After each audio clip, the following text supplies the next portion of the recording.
Hey guys, welcome back to my channel. Today, I'm going to show you how to make a delicious and authentic chicken shawarma. First, let's start with the chicken. You'll need boneless, skinless chicken breasts. Slice them into thin strips and place them in a bowl.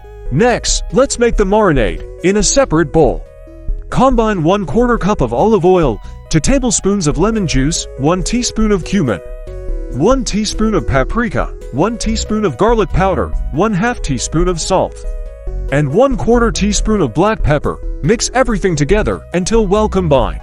Pour the marinade over the chicken strips and mix well to ensure that every piece is coated evenly. Cover the bowl with plastic wrap and let it marinate in the refrigerator for at least 2 hours or overnight for best results. When you're ready to cook the chicken, heat a large skillet over medium-high heat. Add the chicken strips and cook for about 6 to 8 minutes, or until fully cooked through and slightly charred. Now let's assemble the shawarma. Take a pita bread and place a spoonful of hummus in the center.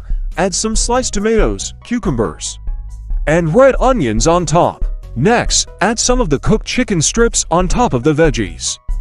Drizzle some tahini sauce over the chicken and sprinkle some chopped parsley on top. And there you have it, a delicious and authentic chicken shawarma that you can easily make at home. Enjoy! Thanks for watching. And don't forget to subscribe for more delicious recipes. 2 halves.